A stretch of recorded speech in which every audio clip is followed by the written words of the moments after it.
I've known Michael for nearly 40 years now, since 1977, when he came to the University of Minnesota. I was on that search committee with Joe Mestenhauser.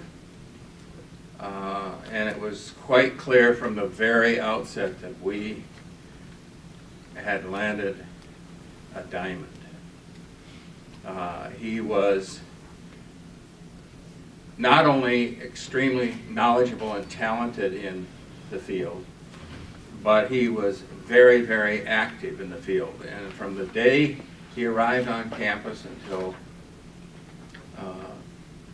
the present day, he, in fact, has been involved in just about everything international on the campus. I had the pleasure, along with Professor Frank Brown, emeritus now, of basically putting together the baseline courses for what has become the Comparative and International Development Education Master's and PhD program. Michael was a very active part of that development, and the college and the university, I believe, owe a great debt to him for that. So it was with some surprise and actual puzzlement that about a year and a half ago we were having coffee in the cafe in the basement of Walter Library, and I asked Michael about what year did you get your Global Engagement Award? And he said, well, I have not received that yet. The shock was unbelievable to me, that this person could have not received this when they had given so much to the university. So I asked Michael, well, would you allow me to nominate you? And he said, I'd be very pleased if you do that. So I started discussions with colleagues, both here in Minnesota, in the upper Midwest region, nationally, and even several overseas that I knew he had worked with. And they too were puzzled by this omission, as one of them put it. All urged me to proceed to nominate him. 4 colleagues wrote letters of support for him, 2 from the campus here and 2 from universities in other parts of the country. All of them were effusive in their support of him, in their recognizing him as, and every one of them said he's in the top 5 of the people in the field, not just nationally, but globally.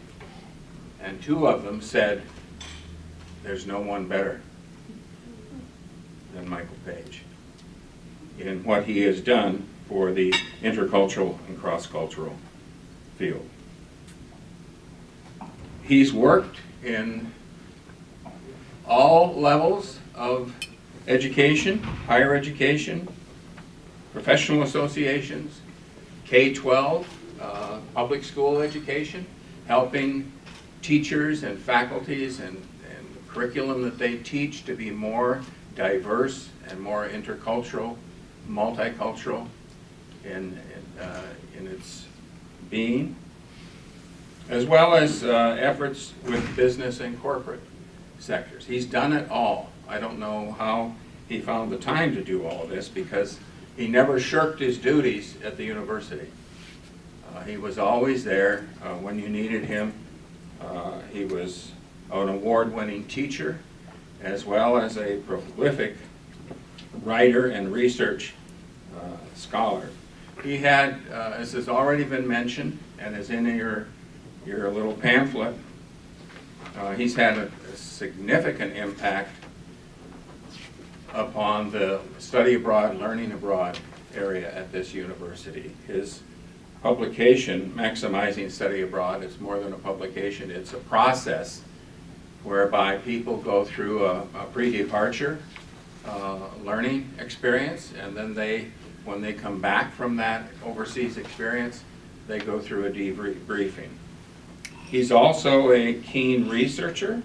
The study abroad for global achievement, engagement, was a seminal study and received awards. It's been published. So he's left his imprint upon this institution. He worked tirelessly to achieve these. And as I've said, he helped build in the comparative international education, development education program, a track in intercultural, cross-cultural education that is valued across the globe. So, with that, I will close. Michael is my friend. He's my colleague. We've worked together very closely on things over the years.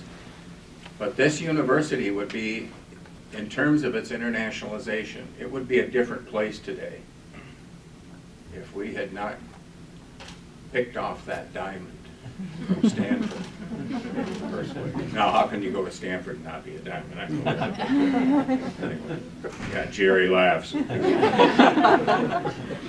My only regret,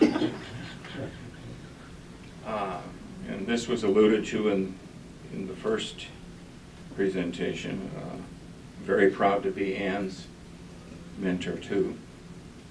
But my only regret today is that Michael's longtime friend, colleague, and mentor, the late Dr. Joseph Mestenhauser, couldn't be here today to see this capstone award for Michael at the close of his career.